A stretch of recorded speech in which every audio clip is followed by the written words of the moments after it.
तो अगर आप पार्ट 9 नहीं देखे हो तो सबसे पहले आप जाके पार्ट 9 वॉच करो, क्योंकि वहाँ पे हमने समझा है कि हम अटेंडेंस किस तरह से बनाएंगे। वहाँ पे किस तरह से हमें वीक्स के नाम लिखना है, कैसे डेट्स लिखने हैं, किस तरह से अपसेंटिंग प्रेजेंटिंग डाटा वैलिडेशन के थ्रू हमें टाइप करना है। और आला मतलब जो भी चीज़ें हैं पार्ट 9 आप वॉच करो, समझ में आ जाएंगी। अगर आप पार्ट 9 को देखे हो तो आप पार्ट 10 पे यहाँ पे सीख सकते हो।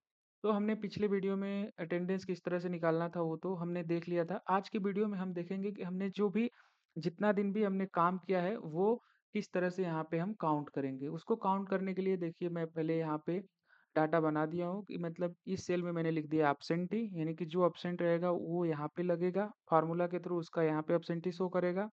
प्रेजेंटी यानी कि जो ड्यूटी किया है उसका प्रेजेंटी इसके नीचे लगना चाहिए।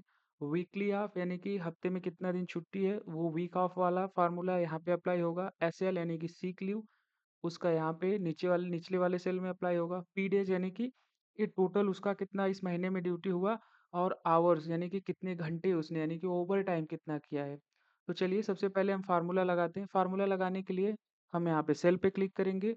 और एक बात आप हमेशा ध्यान रखोगे, जब भी हम एक्सेल में फार्मूला टाइप करेंगे तो इक्वल का निशान लगाने के बाद ही फार्मूला टाइप किया जाता है।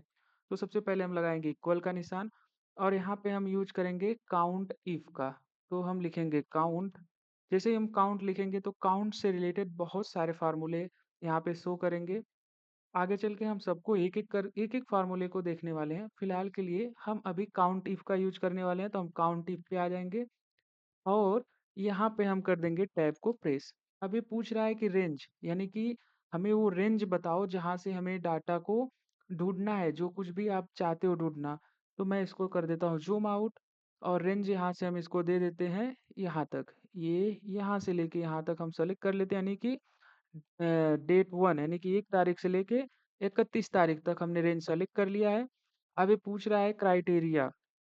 यहाँ आप देखो ये रेंज लग गया। अब यहाँ पे हम लगाएंगे कॉमा, सॉरी, तो ये पूछेगा क्राइटेरिया, यानी कि रेंज उसको समझ में आ गई कि आपका ये रेंज है। अब इसमें क्राइटेरिया क्या ढूंढना है, तो हम डबल इन्वर्टेड कामा लगाएंगे। तो सबसे पहले हम क्या ढूंढ रहे हैं, अब्सेंटी। अब्सेंटी के लिए हमने यहाँ पे क्या लिखा है, ए बी। ए बी लिखा है, तो हम लिखेंगे यहाँ पे भी ए और बी। और यहाँ से हम कर देंगे डबल इन्वर्टेड कामा को क्लोज और करेंगे इंटर। तो यहाँ पे देखो आ रहा है ए बी जो है हमारा 5, यानी कि 5 दिन हो रहा है मतलब अब्सेंटी। चलो इसको हम थोड़ा एक कम करके देखते हैं। यहाँ पे हम ए बी है तो यहाँ पे मैं पी कर देता हूँ, तो देखो ऑटोमेटिक 4 हो गया, यानी कि फार्मूला बराबर काम कर रहा है। तो अब ये तरीका है प्रेजेंटी निकालने के लिए, सेम काउंट इफ का ही यूज करेंगे। लेकिन क्या है कि अगर हम चाहते हैं कि फिर से मतलब भाई बार बार टाइप ना करना पड़े, तो हम इसी फार्मूले को कॉपी कर लेंगे। यहाँ पे डबल क्लिक करेंगे और यहाँ से यहाँ तक सेलेक्ट करेंगे। राइट क्लिक करके कॉपी कर सकते हैं, या कंट्रोल के साथ सी करेंगे कॉपी हो जाएगा। फार्मूले से बाहर आना है तो हम इंटर बटन या तो प्रेस कर सकते हैं या तो स्किप बटन। तो यहाँ डबल क्लिक करेंगे यानी कि प्रेजेंटी के सामने, और यहाँ पे डबल क्लिक करके फार्मूला को कर देंगे पेस्ट। फार्मूला पेस्ट करने के बाद काउंट इफ आपको समझ में आया। ये हमारा D4 जो है, D4 से लेके AH4 तक जो यहाँ पे लगा है, ये हमारा रेंज है पूरा, यानी कि जहाँ पे हमारी अटेंडेंस 1 तारीख से लेके 31 तारीख तक फिल हुई है। अब लेकिन यहाँ पे हमारा क्राइटेरिया चेंज हो जाएगा, क्योंकि यहाँ पे हमें ए बी यानी कि एब्सेंट नहीं निकालना है, यहाँ पे हमें निकालना है प्रेजेंटी।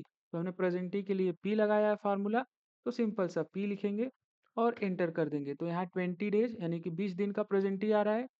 मैं वापस से एक काम करता हूँ, यहाँ पे एक घटाता हूँ और एक वापस से ये करता हूँ, यानी कि ये भी। तो देखो यहाँ पे 19 डेज यानी कि 19 दिन का प्रेजेंट ही इसका शो कर रहा है। सेम है, फार्मूला तो हमने कॉपी कर ही लिया है। अब वीकेंड ऑफ यानी कि वीकली ऑफ जो रहता है उस पर भी सेम डबल क्लिक करेंगे, कंट्रोल वी करेंगे, फार्मूला पेस्ट हो जाएगा। यहाँ पे हम लिख देंगे जो हमने उसमें अपने अटेंडेंस में डब्ल्यू ऑफ लिखा है, तो बस वही लिखना है, वीकेंड ऑफ नहीं लिखना है पूरा। तो हम लिखेंगे डब्ल्यू, फिर डॉट, फिर O एफ और कर देंगे इंटर। तो ये 4 दिन संडे था यानी कि इस महीने में, तो 4 यहाँ पे वीकेंड ऑफ यहाँ पे हमारा शो कर रहा है। तो चलिए हम आगे और बचे हुए फार्मूले को यूज करते हैं। अगला है हमारा एस एल निकालना है। सिंपल डबल क्लिक और पेस्ट। फिर यहाँ पे हमें क्राइटेरिया केवल चेंज करना है। क्राइटेरिया हम कर देंगे एसएल यानी कि सिक लीव, एसएल कर दिया और कर दिया इंटर।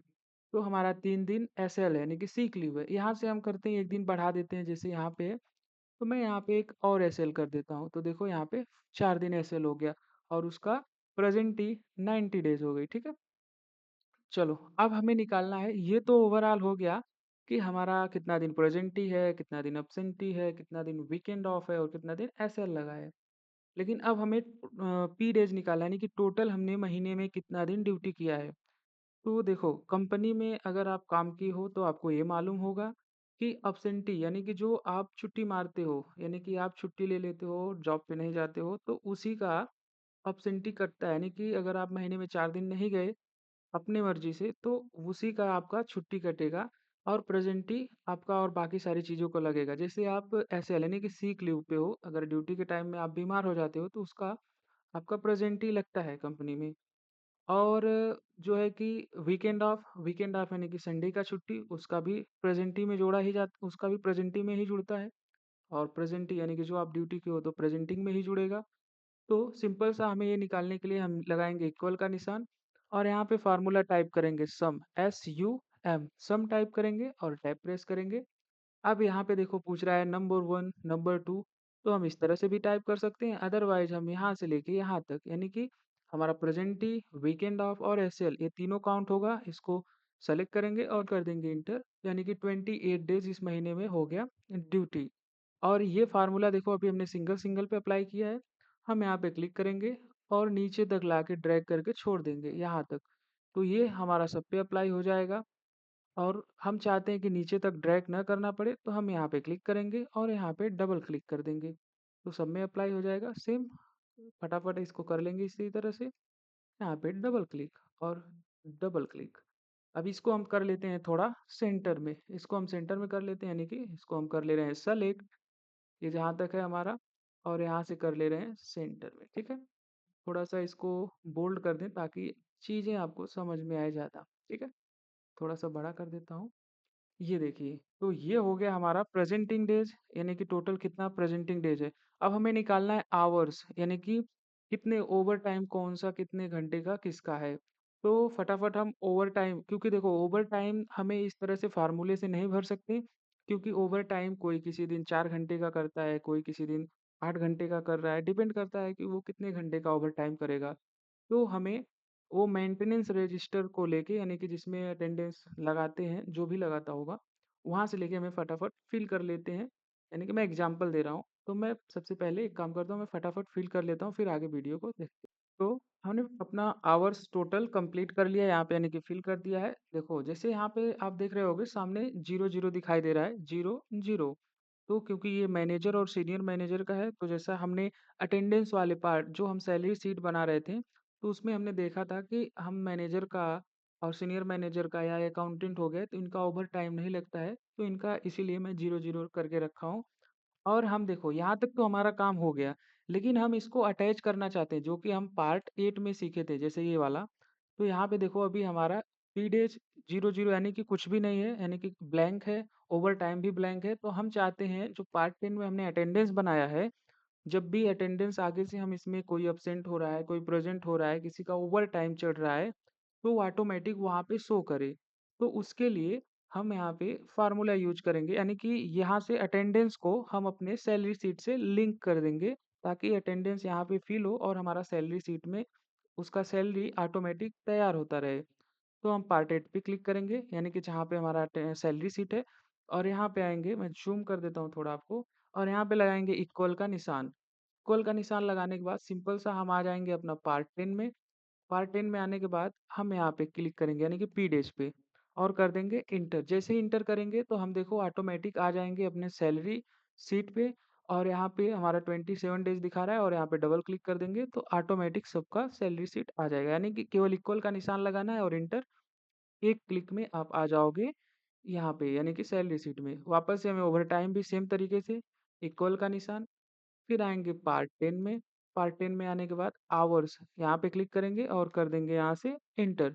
जैसे इंटर करेंगे देखो हमारा 0 इधर आ गया और डबल क्लिक करेंगे तो यानी कि 0-0 सबका जिसका आवर्स लगा था वो यहाँ पे आ गया है। तो चलिए एक बार हम इसको चेक कर लेते हैं कि प्रॉपर काम कर रहा है कि नहीं कर रहा है। तो मैं इसको ज़ूम आउट करता हूँ और आते हैं वापस से पार्ट 10 में। अभी इसका 4 यानी कि 4 दिन एब्सेंटी दिखा रहा है। तो यानी कि इसका हमें टोटल यानी कि प्रेज़ेंट ही वहाँ पे शो कर रहा है। वो नहीं शो करेगा कि 4 दिन एब्सेंट है कि 3 दिन। वो केवल टोटल पीरियड्स दिखाएगा और टोटल आवर्स कितने घंटे उसने ओवरटाइम किया है। तो यहाँ पे 27 डेज़ यहाँ पे देखो मैं ज़ूम करूँ आपको तो 27 डेज़ इसका पीरियड्स हो रहा है। तो मैं इसको और बढ़ा देता हूँ, यहाँ से मैं पीरियड्स कर देता हूँ, इसका 28 हो गया। मैं यहाँ से इसको टोटल 30 डेज़ कर दे रहा हूँ, ठीक है? ये देखो यहाँ पे 30 हो गया, यानी कि उसका 28 था 30 हो गया, इसका 27 है, इसका हम इसको अब्सेंटी करके 25 कर दे रहे हैं। तो यहाँ पे मैंने कर दिया अब्सेंट और एक अब्सेंट। तो अब देखो यहाँ पे 25 डेज़ हो गया और पहले वाले का 30 डेज़ यानी कि 2 लोगों के अटेंडेंस में हमने चेंज किया है और हम देखते हैं कि हमारा सैलरी शीट में चेंज हुआ कि नहीं। तो उसके लिए हम वापस से पार्ट 8 पे क्लिक करेंगे। तो यहाँ पे देखो चेंज हो गया है। यहाँ पे मैं अगर आपको दिखाऊँ तो देखो इसका 30 हो गया है और इसका 25 हो गया है। पहले था 28 और 27 था। चलो अब ओवरटाइम वाला चेक कर लेते हैं कि ओवरटाइम भी प्रॉपर काम कर रहा है कि नहीं काम कर रहा है। तो इसके लिए हम वापस से आएँगे पार्ट 10 में और यहाँ पे ये देखो हमने सीनियर मैनेजर को और मैनेजर को ओवरटाइम 0-0 आवर्स के दिए हैं। तो मैं एक काम करता हूँ इनको भी एक को 5 घंटे के दे देते हैं और एक को 10 घंटे के देखते हैं वहाँ पे उसका चढ़ रहा है कि नहीं चढ़ रहा है। तो सबसे पहले मैं मैनेजर को दे रहा हूँ 10 आवर्स का ओवरटाइम और इंटर करते हैं और जो सीनियर मैनेजर उसको हम कर दे रहे हैं अ, हाँ इसको भी 20 कर दे रहे हैं, ठीक है? 10 आवर्स और 20 आवर्स कर दे रहे हैं। अब वापस से आते हैं पार्ट 8 में जहाँ पे हमारा सैलरी शीट है। अब देखो यहाँ पे ओवरटाइम पा इसमें जो है कि 10 और 20 यानी कि दोनों ओवरटाइम यहाँ पे शो कर रहा है यानी कि ये हमारा sheet attendance sheet salary sheet से लिंक हो गया है। और जब भी हम यहाँ पे कोई भी चेंज करेंगे, अब्सेंट करेंगे, किसी को प्रेज़ेंट करेंगे तो ऑटोमेटिक उसका वहाँ पे अब्सेंटिंग और प्रेज़ेंटिंग लगता रहेगा।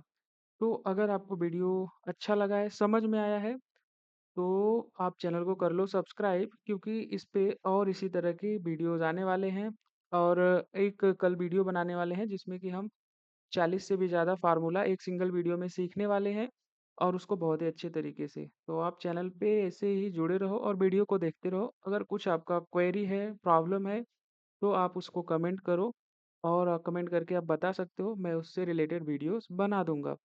और अगर आप चैनल पे नए हो तो कर लो चैनल को सब्सक्राइब। अगर नहीं हो तो कि इसको कर दो शेयर ताकि और लोग भी इसके बारे में जान सकें। अगर यहाँ तक वीडियो देखे हो तो आपका बहुत-बहुत धन्यवाद।